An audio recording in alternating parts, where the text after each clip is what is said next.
আপনি সমাবেশে যোগ দিয়েছেন ৬ উপদেষ্টা। এ নিয়ে আরো জানাতে সন্দ্বীপ উপজেলা পরিষদ প্রাঙ্গণ থেকে যুক্ত হচ্ছেন ফয়সাল করিম।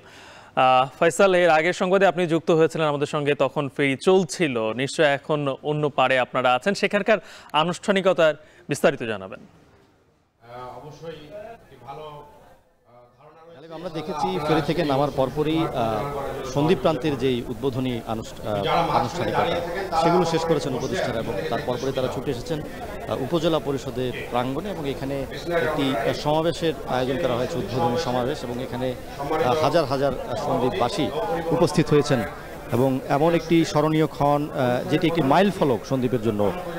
শত বছরের গ্লানি, দুঃখ, দুর্ভোগ ভোলার যেই গল্প, সেই গল্পের যে সূচনা, সেই সূচনা তারাও একাত্মতা প্রকাশ করছেন, সামিল হয়েছেন, এবং তাদের মধ্যে উৎসবের আমেজ যেমন বিরাজ করছে, তেমনি এক ধরনের আনন্দ, এক ধরনের গভীর আনন্দ তারা এই উদ্বোধনী বা ফেরি চালুর মধ্য দিয়ে পাচ্ছেন। কারণ তারা বলছেন যে আসলে এই সন্দ্বীপের অসংখ্য দাবি দেওয়ার মধ্যে এই ফেরি চালুর যে দাবি, সেটি অত্যন্ত অন্যতম একটি দাবি ছিল তাদের জন্য, এবং এই দাবি পূরণ হওয়ার বা এই স্বপ্নের যে বাস্তবায়ন, সেটি নিজ চোখে দেখার যে অনুভূতি বা যেই আনন্দ, সেটি তারা প্রকাশ করছেন। এবং এখন যেই সমাবেশ চলছে সেখানে তারা ছুটে এসেছেন দলে দলে, নারী পুরুষ, বয়োবৃদ্ধ, শিশু নির্বিশেষে এই সমাবেশে যোগ দিয়েছেন অসংখ্য সন্দ্বীপবাসী এবং ৬ উপদেষ্টার একটি বহর। এবং আমরা দেখছি যে এখন এই সমাবেশের উদ্বোধনী যেই আনুষ্ঠানিকতা সেগুলো চলছে। কিছুক্ষণ পরেই এখানে ভার্চুয়ালি যোগ দেবেন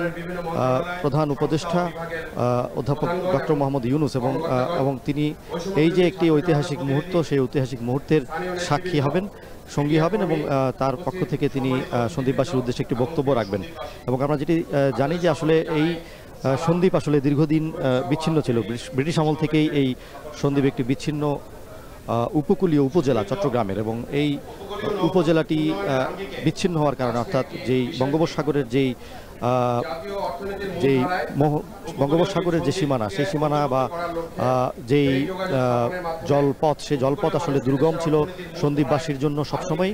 যে কারণে দেখা গেছে যে আসলে এখান থেকে যারা জরুরি রোগী ছিলেন কিংবা গর্ভবতী ছিলেন, অনেকেই সংকটাপন্ন অবস্থায় আসলে সমুদ্রেই মৃত্যুবরণ করেছেন। নানা ধরনের ঝুঁকিপূর্ণ দুর্ঘটনা ঘটেছে, যেহেতু আবহাওয়া উত্তাল থাকে, বর্ষাকালে এখানে যাতায়াতটা অত্যন্ত দুর্গম হয়। তো সে কারণে আসলে এই যে দুঃখ দুর্দশা বা নানা ধরনের দুর্ঘটনার যে লাঘব, সেই লাঘব হবে। এবং তারা বলছেন যে আসলে এই ফেরি চালুর মধ্য দিয়ে এক ধরনের সম্ভাবনার সূচনা যেমন হলো, তেমনি এই সম্ভাবনাকে পুরো মাত্রায় বা এই সম্ভাবনাকে পুরো মাত্রায় কাজে লাগানোর জন্য তারা দাবি করছেন যে ফেরির পাশাপাশি এই সন্দ্বীপের অংশে যে অবকাঠামোগত উন্নয়ন, সেই উন্নয়নটাও তারা চাচ্ছেন। কারণ এখানে বড় বড় ট্রাক, লরি কিংবা বাসের যাতায়াত যেহেতু বাড়বে, সেহেতু সন্দ্বীপের যে সরু সড়ক নেটওয়ার্ক, সেই সরু সড়ক নেটওয়ার্ক পরিবর্তনে তারা দাবি জানাচ্ছেন। এবং পাশাপাশি এখানে যেই টেকসই উন্নয়ন বা পরিকল্পিত উন্নয়ন, সেই পরিকল্পিত উন্নয়নের দাবিও তাদের রয়েছে। যুক্ত ছিলেন ফয়সাল করিম। ঈদ যাত্রা নির্বিঘ্ন করতে এবং চাঁদাবাজি